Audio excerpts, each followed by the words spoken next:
This evening, the Carter-Jenkins Center is going to present to you a lecture on human aggression and use violence. And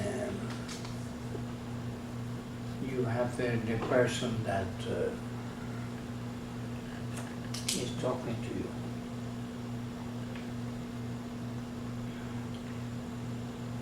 This lecture be in two parts. This is part one, and let me tell you that the Carter-Jenkins Center has had a research study group on the issue of aggression and violence and wars and things of that kind for several years, and we are hoping at some point to publish a book on the subject. But as you can imagine, this is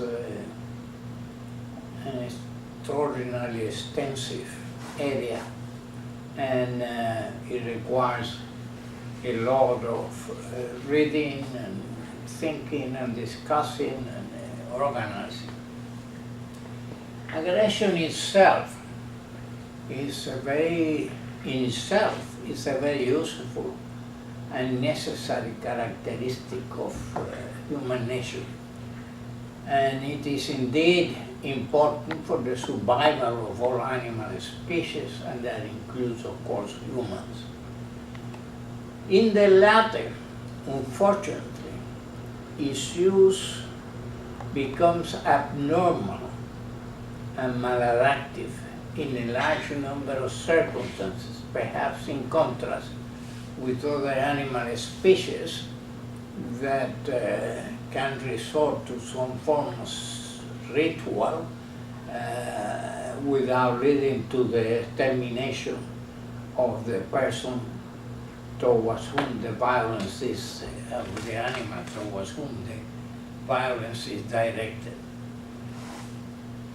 As you probably are aware, Freud had an enormous interest in this subject and worked on it all through his life. Aggression was there since the very beginning of his studies, and in the 3 essays on the theory of sexuality, aggression was understood by him at that time as a component instinct of the sexual instinct. A few years later, he changed that formulation and he described two sets of instincts in the human species. One is the sexual drive, the other one was the aggressive drive. And as you know, that was further elaborated later on in Beyond the Pleasure Principle, where he discussed the death instinct and described aggression as the externalization of that death instinct. Most analysts accept Freud's formulation of aggression as one of the two drives, but there are some analysts that see it more as an ego function than as a drive, because it lacks some of the characteristics of the sexual drive. And consequently, they prefer to see it as a potential, in a potential formulation as an ego function. Violence, as you know, is just one of the many manifestations of the aggressive drive, and violence itself can be manifested overtly in multiple forms, let alone that it can be manifested covertly frequently. For example, overtly, you can see it in the incredible amount of child abuse, including child killings by parents and others that are incredibly and alarmingly common. Indeed, at the present time, there is in the United States a program on television that follows a mother that is accused of having killed her 2-year-old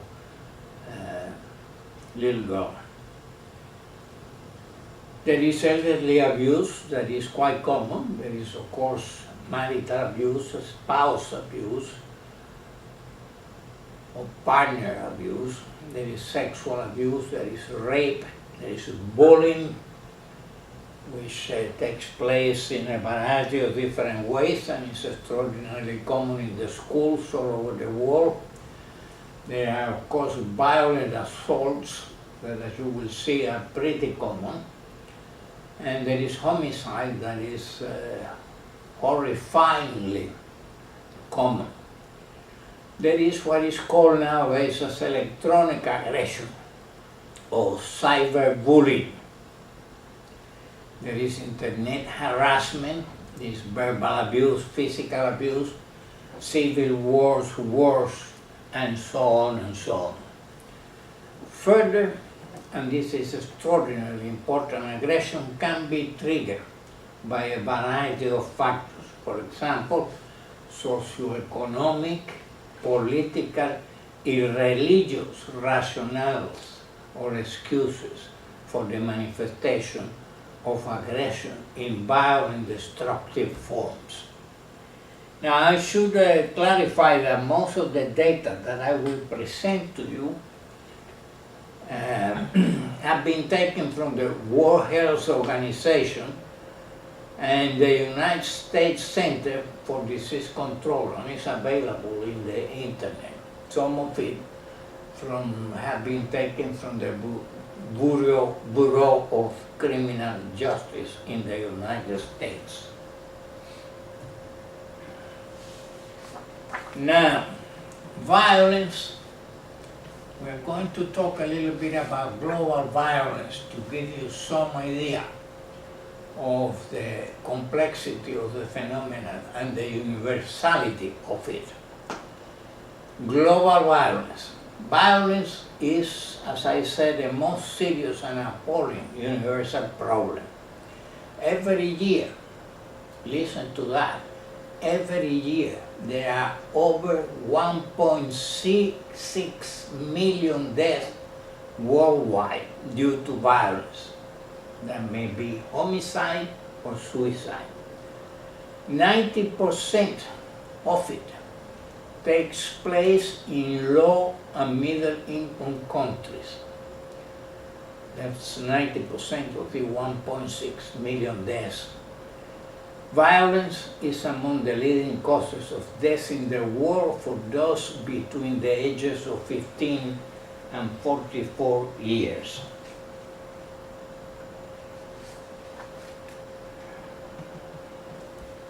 Now here you have, from the year 2000, which is the closest one that I could find, statistics from the World Health Organization. And you see the type of violence can be homicide, suicide, or war-related. And you see the numbers in terms of homicides. There were in the year 2000, according to the World Health Organization, 520,000 homicides. The rate per 100,000 of the population is 8.8. And the proportion of total in percentage is 30.13. Suicide was even in higher numbers, 815,000. And that's violence directed against the self for whatever reason. And generally, may and frequently those is related to some form of psychiatric disturbance. Most frequently than not, major depressive disorders. There are many other causes of suicide. As you see, the rate there is 14.5 per 100,000 people in the population, and the proportion of the total in relation to the total number of deaths is 49.1. Now, if you compare that with the war-related in that year, there were only 310,000 for the 5.2 rate per 100,000, and the percentage of the total was 18.6. And there is some other data that you can take a look at. But as you see, the number is horrifying. 1,659,000 human beings find their death every year violently. This is homicides and suicide rates by World Health Organization regions in the year 2000. Homicides are in blue, suicides are in white. And as you see, the rates are very different according to the regions. In the African region, homicides, the rate per 100,000 is extraordinarily high, as you can see on the left side of the graphic. The suicide rate is much smaller. In America, the homicides in the Americans is practically larger, nearly twice, more than twice larger than suicides. In Southeast Asia, that's different. The homicides are in a much smaller number than the suicides. The same is true in Europe, where practically the suicides represent twice the number of homicides. In the lower Mediterranean, there are about the same proportion of them, and in the Western Pacific, as you can see, the homicides are very small, but the suicides are in large numbers.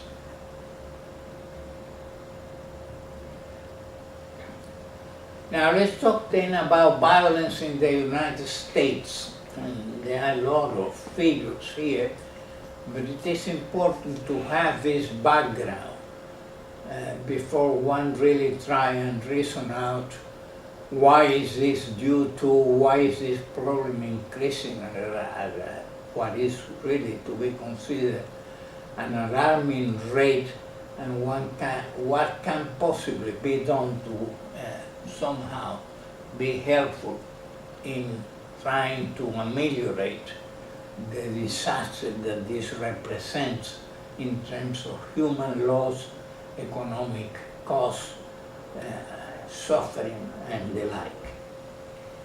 Now in the United States now, and this is now in the year 2007, that is 4 years ago, the number of homicides was 18,361. The homicides per 100,000 population was 6.1, and the cause of death rank was 15. Homicides was the 15th cause of death. Now notice, given that figure of 18,361, an average, and listen to this, of 50.3 homicides per day take place in this country.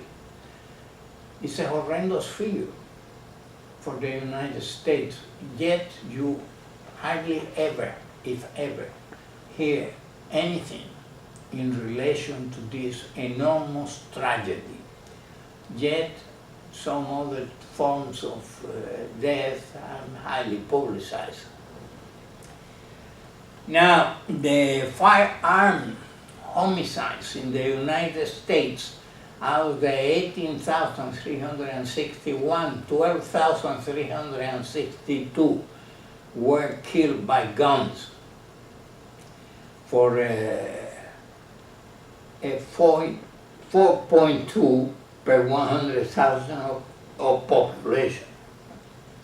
And again, that means that an average of 34.6 people was killed by guns every day in the United States of America. Now, the suicides in the United States, and this came from the National Institute of Mental Health, and you have under the title of Suicides in the United States, if you are interested, the internet address where you can download the information. Suicide, as you know, is a major preventable public health problem, but we are not very successful at preventing it. In the year 2007, it was the 10th leading cause of death in the United States, accounting for 34,598 deaths. Listen to the figure, 34,598 deaths. That is 94, nearly 95 suicides daily. Horrendous. The overall rate was 11.3 suicide deaths per 100,000 people.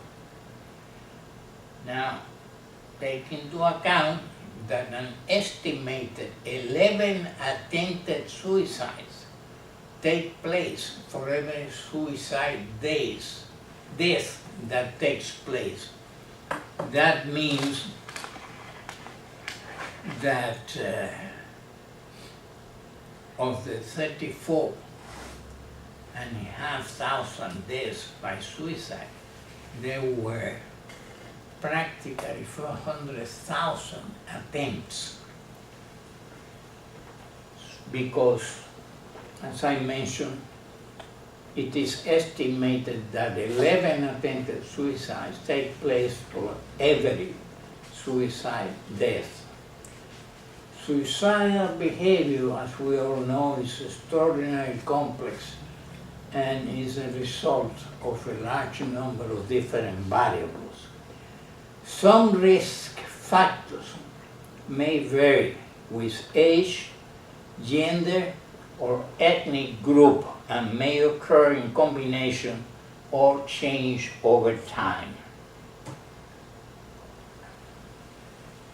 To give you an idea of the horror of this situation, I have this plate here that appeared in the internet recently, showing that about 350 people kill themselves on the US railroads each year. They just throw themselves in front or under the wheels of the train. Acute psychiatric symptoms are frequently among the factors that push people over the age. It's common among vagrants, alcoholics. Many alcoholics attempt suicide in a particular way, and it's generally a population that tends not to have access to guns and use the train in substitution, as a substitute for a firearm. This is a violent cost in billions of dollars in the United States. Here,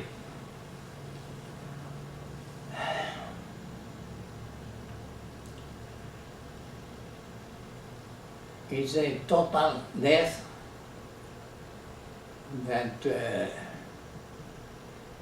were described as females and males. The violent one is all violent deaths, the other one is suicide, and the light blue is homicide. And as you see, the cost is absolutely incredible. In billions of dollars, is about $40 billion a year. Now I'm going to, for our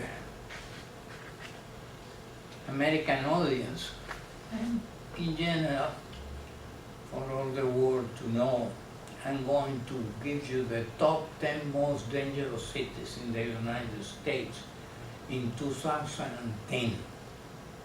The first one is in a city called Flint in the state of Michigan, the population of which is not that large. As you see, it's about 109,000. There were 53 murders. That means one per week. In relation to the size of the population, that's an incredible figure.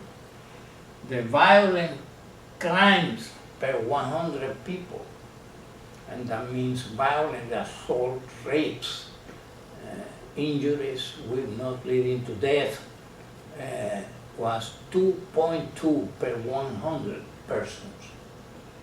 So as you see, it's a pretty unsafe situation. In the city of Detroit, in Michigan, where the population is close to 900,000, there were 310 murders. That's practically 6 every week, practically 1 every day. And the violent crimes was 1.89 per 100,000, but of course the murders were the large majority of those. The number 3 is St. Louis in Missouri, with a population of 355,144 murders, and which essentially means a little less than 3 a week. In New Haven, Connecticut, that has a very small population, and it's a place with a significant and very prestigious university, is Yale, with a population of about 125,000, there were 22 murders. In Memphis, Tennessee, with a population of close to 700,000, there were 89 murders. In Oakland, California, with a population of about 400,000, there were 90 murders. That is a little less than 2 per week. In Little Rock, in Arkansas, population of 192,000, there were 25 murders, 1 every 2 weeks. In Baltimore, in Maryland, with a population of less than 650,000, there were 223 murders, which means practically a little over 4 per week. In Illinois, in Rockford, with a small population, 156, there were 20 murders, and in Stockton, California, there were 49 murders, with a population a little under 300,000. That means about once per week. Now, if you add all of them, a total of 1,025 murders in just 10 cities in 2010 in the United States of America. That's a lot of homicides. Remember, this is only in 10 cities which are considered for that year the most dangerous one. You can contrast that number with the 6,000 deaths of soldiers in 10 years in the wars of Afghanistan and Iraq. So if you were to multiply that by 10, there are more people murdered in 10 cities, not in the whole United States, just in the 10 most dangerous cities, and there were in the war in Iraq and Afghanistan during the last 10 years. Now, let's talk a little bit about youth violence in the United States. Youth violence is widespread in the U.S. 5,764 young people aged 10 to 24 were murdered. That's an average of 16 each day in the year 2007. 16 each day. 5,764 young people between the ages of 10 and 24. In the United States, 90% of homicides on black males are done by black males, and they usually represent about 40 to 50% of the homicides. We will talk a little more about it. Homicide was the second leading cause of death for young people between the ages of 10 and 24. The second leading cause of death in this country for people in that age.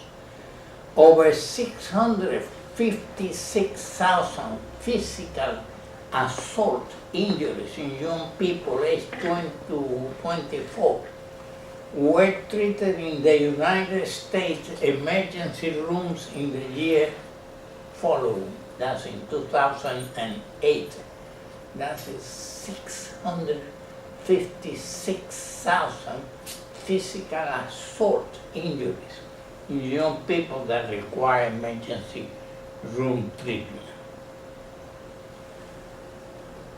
Among the 10 to 24 years old, 86%, that is close to 5,000 of homicide victims, were male, and 14% were female, that is 791.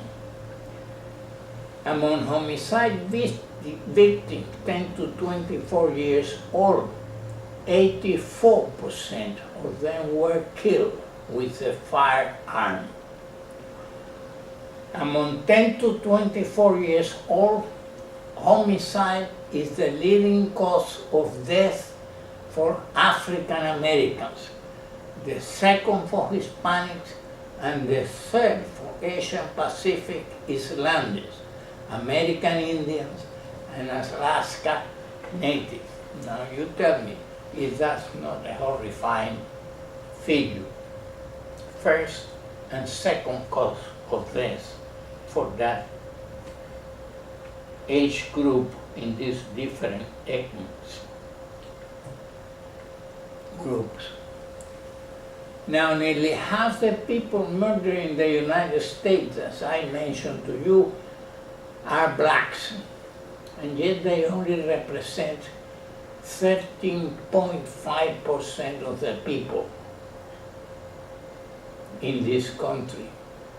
And I should tell you that about 90%, as I mentioned earlier, of these murders are black on black.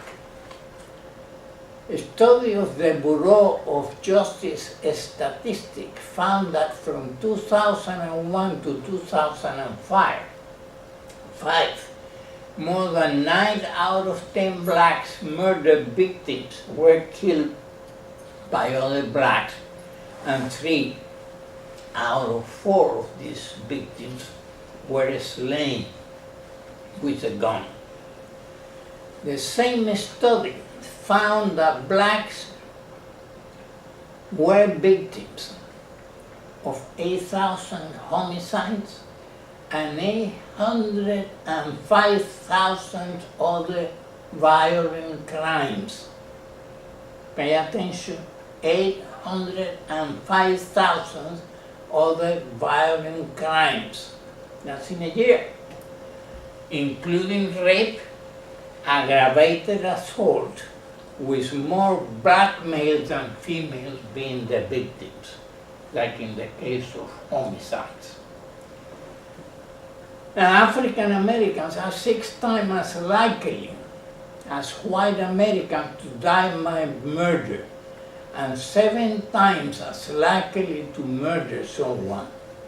The victims are black about 90% of the time.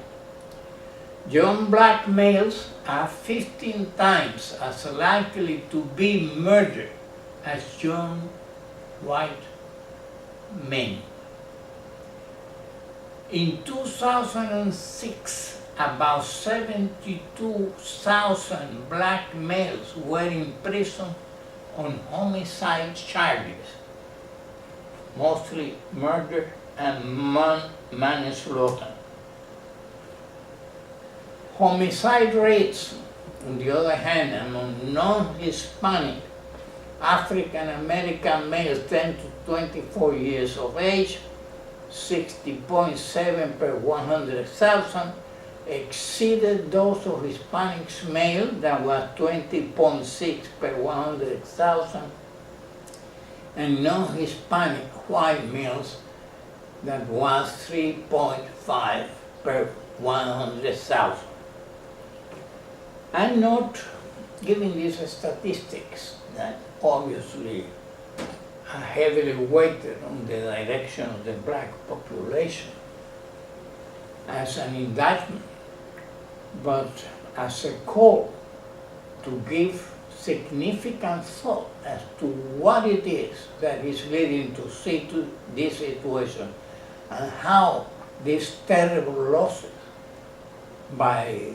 suffered by the black population of young people should be or could be avoided, what needs to be done, what is leading to this tragedy. And we will point out to some issues that may be significant in this regard. In the year 2008, 1,280 juveniles were arrested for murder. See the figure? 1,280 juveniles. 3,340 were arrested for forcible rape and 56,000 for aggravated assault. If you put it all together, you have about 60,000 such incidents. Studies tend to show that childhood aggression predicts violence in adolescence in early adulthood. And though not necessarily in this lecture, we will, in a third lecture, discuss the issues that, in our opinion, seem to lead to this particular situation in general, and particularly so, unfortunately, among our brothers in the black population. A study in the United States, in Ohio, as a state of Ohio, showed that 59% of Jews arrested for violence before age 18 were rearrested as adults, and 47% of them were charged with serious offenses such as homicide, aggravated assault, and rape, which are pretty common. Another study, much earlier, in 1976, showed that though a proportion of 11 to 17 years old that had committed violence followed until they were aged 17 to 23 years of age, continued to do so. But many ceased that behavior after around 1 to 3 years. They stopped the unruly, violent, dangerous behavior. Let's talk a little bit about youth violence in the school in the United States, where this is a real major problem and tragedy. This is from an example of youth in grades 9 to 12 in this country, which show the following. Nearly 6% of high school students in the year 2009, only 2 years ago, reported taking a gun, a knife, or a club to a school in the 30 days before the survey was done. It's frightening, is it? 6% of high school students took a gun, knife, or a club to school. In the year 2009, a nationwide survey showed the following. About 32% of high school students reported being in a physical fight in the 12 months before the survey. That's practically 1 in 3 students. An estimated 20% of high school students reported being bullied on school property in the same year.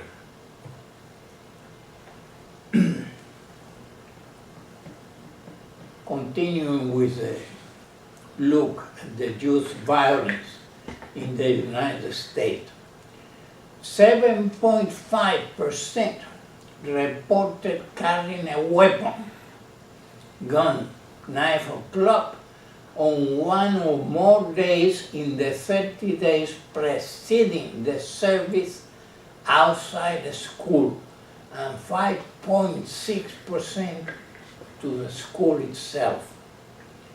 5.9% carried a gun 1 or more days in the 30 days preceding the service. That's in the schools. Males were, of course, more likely to carry a weapon, 27.1 versus 7.1 in the females, or a gun, 9.8% to 1.7 in the females, in the 30 days that preceded the survey. 15.1% of male students and 6.7% of females reported a fight at school in the previous 12 months, as I mentioned earlier. 7.7% reported being threatened or injured with a weapon on a school property 1 or more times in the preceding 12 months.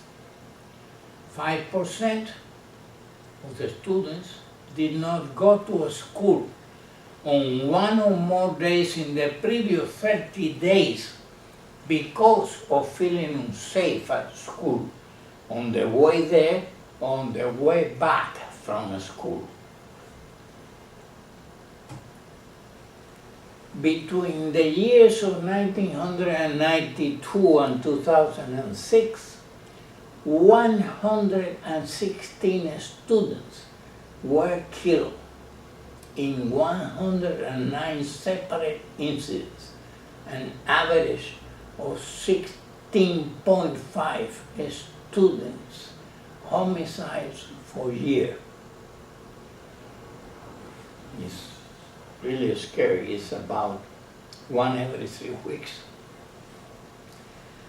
From 1999 to 2006, most school-associated homicides included gunshot wounds, 65%, stabbing or cutting, 27%, and beating, 12%. And that concludes the lecture for today, the first part. And as you see, that's a horrific epidemiological account of how aggression manifests itself in maladaptive, destructive forms all over the world, in the United States of America, and even in our schools. And